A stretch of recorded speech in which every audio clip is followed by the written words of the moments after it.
నేను ఛాలెంజ్ చేస్తున్న ఈ దేశంలో ఏ రాష్ట్ర ముఖ్యమంత్రినైనా ఏ ప్రభుత్వమైనా ఏ పాలకులైనా ఒక్క సంవత్సరంలో 59,000 ప్రభుత్వ ఉద్యోగాలు ఇచ్చిన ఎవరైనా ముఖ్యమంత్రి రాష్ట్ర ప్రభుత్వం ఉంటే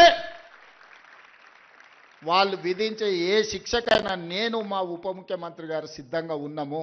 రాష్ట్ర ప్రభుత్వం young India integrated residential schools అనే ఒక విధానాన్ని తీసుకొచ్చి ఈ దేశానికి ఆదర్శంగా ఉండే విధంగా 25 ఎకరాలలో ఒక కార్పొరేట్ కాలేజీలతో పోటీ పడే విధంగా ఈచ్ స్కూల్కి 200 కోట్ల రూపాయలు కేటాయించి ఈరోజు మీకు ఒక ఇంటర్నేషనల్ స్టాండర్డ్స్ ఎడ్యుకేషన్ని not only infrastructure educational qualification కూడా అక్కడ ఉండే క్వాలిటీ కూడా పెంచాలి అని ఒక లక్ష్యంతో ఈరోజు మేము పనిచేస్తున్నాం.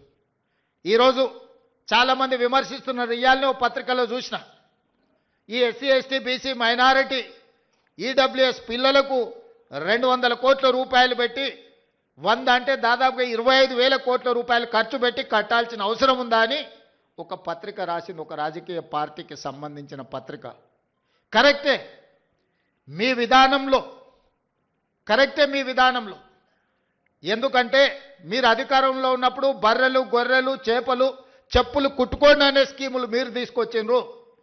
ఆనాడు బడుగు బలైన దళిత గిరిజన మైనారిటీ వర్గాలు ఏం చేయాలంటే దళితులు చెప్పులు కుట్టుకోవాలి, బలహీన వర్గాలు చేపలు పట్టుకోవాలి, ట్రైబల్స్ పందులు పెంచుకోవాలని గత ప్రభుత్వంలో స్కీములు వచ్చినాయి. మీరు అందరూ చూడండి. గత 10 సంవత్సరాలలో ఏం చెప్పారు? బర్రెలు గొర్రెలు ఇస్తాం, చేపలు ఇస్తాం, చెప్పులు కుట్టుకోండి, మీకు స్కీములు ఇస్తామని చెప్పిండ్రు తప్ప మీకు చదువు చెప్తాం, మీకు రాజ్యాధికారం ఇస్తాం, మీ రాజ్యం నిర్మాణంలో మిమ్మల్ని భాగస్వాములను చేస్తామని చెప్పలేదు. ఇక్కడున్న అందరు నేను అడుగుతున్న, తెలంగాణ వచ్చిన 10 సంవత్సరాలలో ఎప్పుడన్నా ముఖ్యమంత్రిని కలిసిరా? మీరు కలిసిరా? ఎవరైనా కలిసిన వాళ్ళు ఎవరైనా ఉంటే చేయొద్దండి. కానీ నేను మిమ్మల్ని రెగ్యులర్ కలుస్తూనే ఉన్నా కదా. ఇది తేడా. ప్రజాపాలనకు దొరల పాలనకు.